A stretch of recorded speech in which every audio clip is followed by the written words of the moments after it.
So, good afternoon. I'm Thomas Merrill. I'm joining you from Central Maine. I'm very, very pleased to be here. And I just wanted to say thanks to begin with.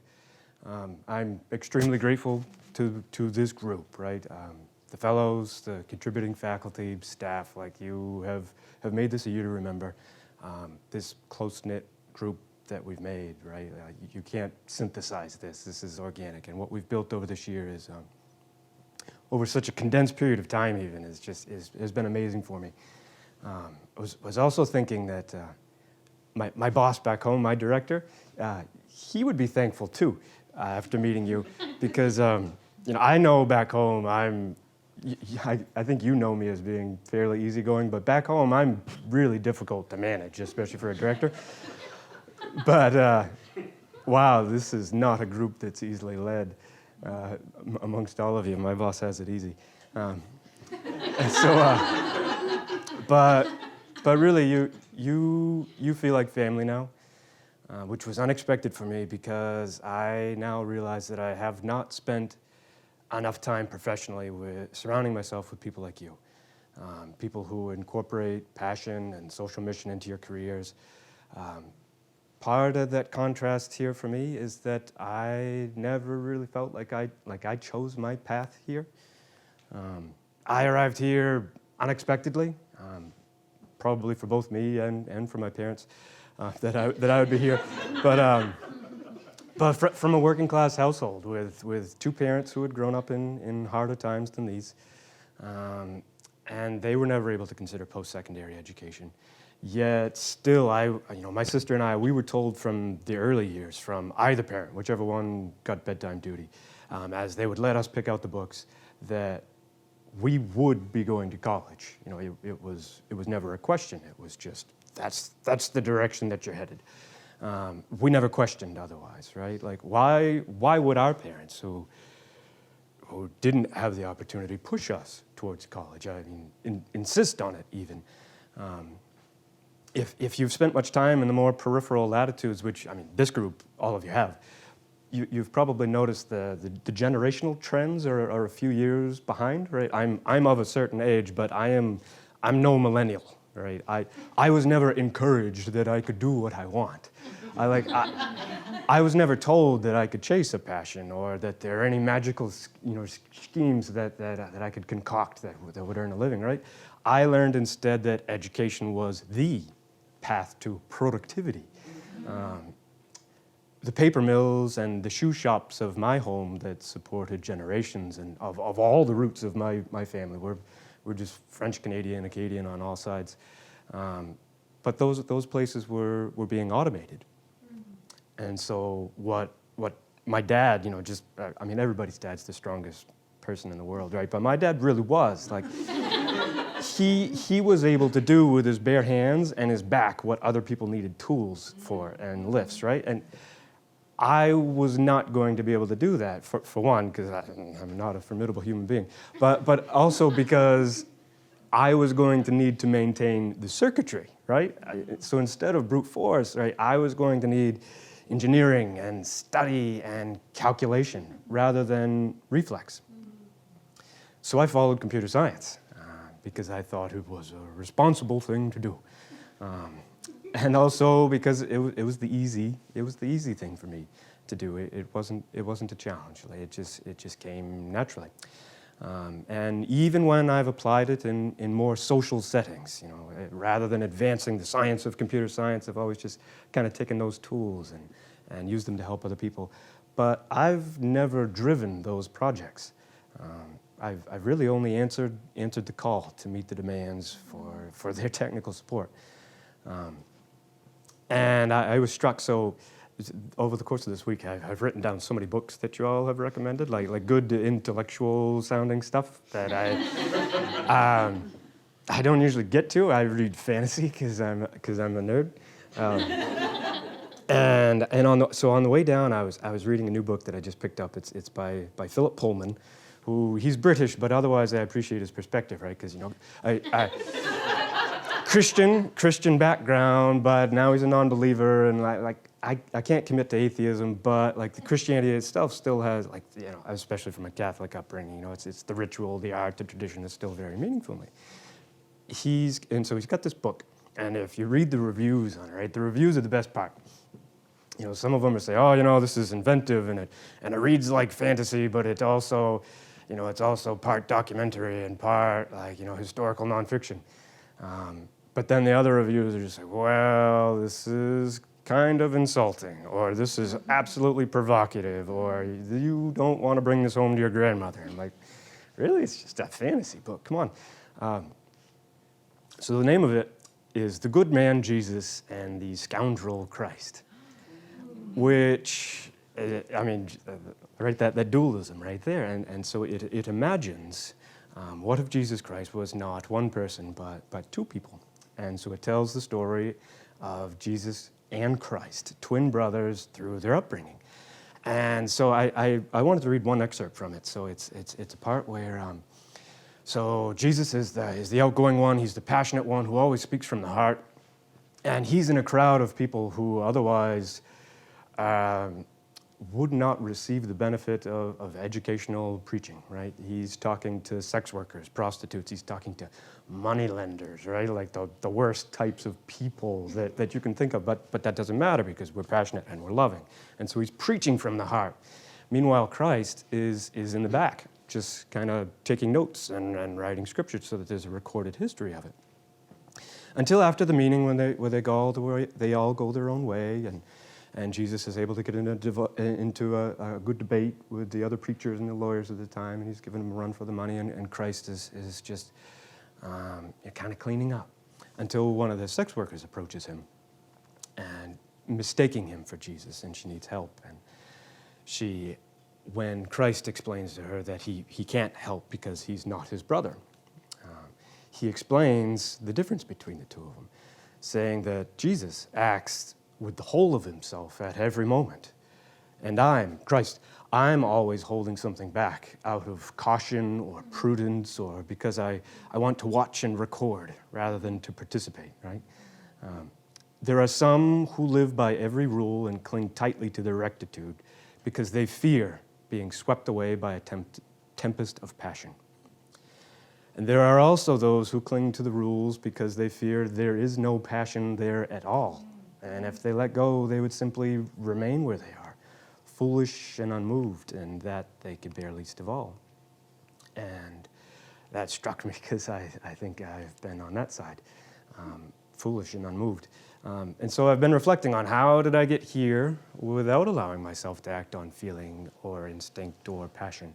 I mean, this after all, is certainly not the program for rule followers of the status quo, right? Or people who are content, or anybody who's going to sit in the back seat with the seatbelt on, feeling responsible, right? That wrong crowd. I might have first applied for this program because I thought it added light to what I was already doing, complementing my current interests and probably providing some tools to help distill or to generalize into a neat little package the concepts of health equity and social justice in my current and professional work. What I found instead is an entire field. It's a discipline. It's a fantastic group of peers who share so much of the same bubble as me. Practitioners who have so many ideas and insights, and rather than finding an ends in of itself, you know, a wrap-up of the last 4 years of my academic work, or a nice summarizing dissertation chapter, which kind of was on my mind. What I found instead is a means to guide my future work. You've inspired me at a time that I didn't know I was looking for inspiration, and I'm thankful to all of you who played this role. Especially because my opinions and my understanding of health equity issues used to feel more like a social ideology. And in our line of work especially, we're discouraged from taking positions that seem overtly political at their essence.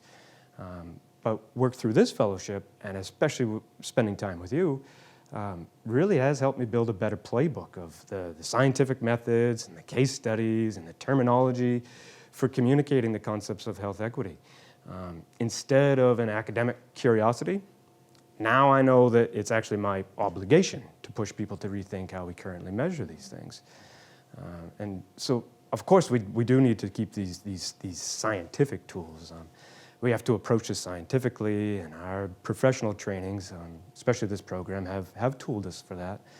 But it's also essential that we keep a foot in the door of the humanities of it, because there's an art to advocacy for matters of equity. There's an intricacy to the language surrounding it.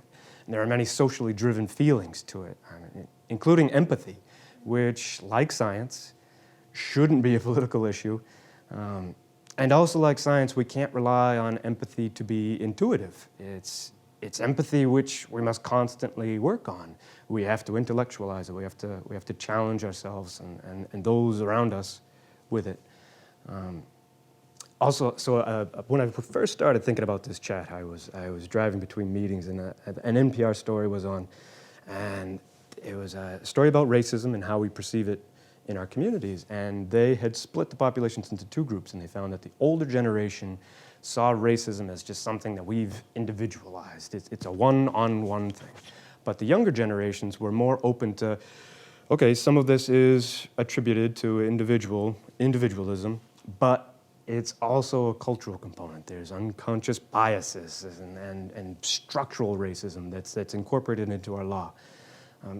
I'll try to give both groups the benefit of the doubt that they mean equally well. Perhaps the younger people have just been exposed to a different way of thinking about the world around them. Perhaps also the younger generations themselves are more diverse and have broader experiences or collective memories. What I didn't catch from the story is why they thought that the generations behaved differently. But for me, the different way of thinking became a tangible thing during our mid-year convening. Cool, that was sort of my first reaction, a trip to Africa. This sounds like vacation, right? I mean, dormitories and electricity and running water, not exactly roughing it, as compared to how I usually spend my leisure time. And I don't even need to plan any logistics, right? I don't have to bring my own food. Like, this is great. But I guess I first realized it was going to be different on the jet ride down. So leaving Europe and crossing Africa, because the plane seats were dominated by Americans with loud voices and irritating accents and matching T-shirts, of course, because they were out there to bring good. By the luck of the draw, I was sitting next to who appeared to be one of the few locals on the plane. I learned that she was a native Rwandan, returning home after a graduate semester in Boston. She was very curious about our program and what we were up to. She asked what I was going to be teaching at this rural outpost where we were headed. And she was surprised and seemed pleased, and I was humbled that no, my purpose was to learn from her, to learn from their example. I was not on vacation, nor was I bringing anything from home expecting it to take root on some distant soil. I was going to listen, to observe, to record my rules, like Philip Pullman's Scoundrel. But I'm still digesting this trip, and I think I will be for a while. What I was prepared for was to go observe. What I understand now that I wasn't prepared for was to experience. Many of you help people on the individual level for your careers. But this computer geek, right, I only see abstracted aggregates searching for patterns related to your work. The only night shifts in my history have been making paper in a century-old factory with labor union protections and a wage that paid for university, right? I've worked on macro-level stuff, like through economic development and calculus and repression and dissent and lots of structured query language, sure. But I've never experienced human suffering at an individual level. I'm that guy who used to get queasy writing statistical reports with procedure codes too detailed. So I knew I was sheltered. I just didn't realize the extent to which my whole world back home was sheltered. And so that world back home was rocked for me, and I'll never forget that range of senses that contributed to my feelings of meaninglessness and ineptitude. The day that I first encountered a severely malnourished, stunted, nearly 2-year-old girl. and it was hot that day, right? And not just from this northern Yankee who sweats above 70 degrees Fahrenheit. Like even y'all who like heat were looking for shade. And our drive even felt cool at first, right? I'm used to unpaved roads. My home is surrounded by them. My parents still live on one. It's Cozy Cove Road, right? That's home. It's like you can't make that up. Cozy Cove, right? Like if there's a geological phenomenon that can reach out and give you a big hug and dissolve your fears and relieve your stress and make you feel safe, like that's where I come from. And I was not at home anymore. It's beautiful out here, though, right? As I'm looking out the window, rough territory, but far from barren. The signs of pockets of community are everywhere. And from the schools that you would see off in the distance to just the central poles at every street corner, with all the lights dangling out to individual house. It's like that electricity spread was representative of the kind of as the community spread as we were driving out. The sunflowers themselves, like, illustrated the dualism all around us, right? They're bright and growing, but delicately susceptible to dust and to wilt. But taking it all in, trip still feels fun at this point. I might even have sought out roads like this back home. It would have been a fun bicycle ride, right? But I'm also noticing the smoke, cooking smoke, brush smoke, right? The kind of smoke that would annoy my neighbors if I was doing that at home. What's the matter with your stove, Tom? Or you didn't age your wood? Except this was everybody's, because there is no wood. They're burning stuff that doesn't burn. And the black coating that was on every window and every door of every one of the houses there, I mean, that was certainly marking their lungs too. So our van went further and further, and the roads were getting worse. Still fun for a mountain bike, I'm wondering to myself, maybe. But what struck me instead was the continued density of homes along this road. It was just as thick as far out here. We're almost an hour away at this point, as it was just outside the hospital village. Like there's no end to this. These miles from town are a long way on such makeshift paths, and yet still the density hasn't gone down. Except I realize now that there's no more electricity. Slowly, my mood began to change to that of disorientation, even despite the relative shortness of the trip. I don't think we've been gone an hour yet, but there's only silence from my fellow passengers in the van, fatigue, or sorry if my head was in a distant place. If you were talking, I was in a different world. I'm thinking about what it would be like to take care of my family here. Back home, I'm fairly crafty, but it sinks in just how much my handiness is dependent on the availability of the not-so-raw resources that we have access to, right? Back out my windows, I'm just in awe at how vast these circumstances sprawl. And I daydream, what's it like here without that bicycle? Or outside of this air-conditioned van? I'm looking over the vista, and I'm thinking, I could still make it back to the dorm from here without this van, right? Probably even before the sun went down. But every corner is starting to look the same to me. Eventually we slow down, we stop. I check my GPS just because I'm a nerd like that, and I'm kind of, we're back awake, we're alive now, right? We're about to do something.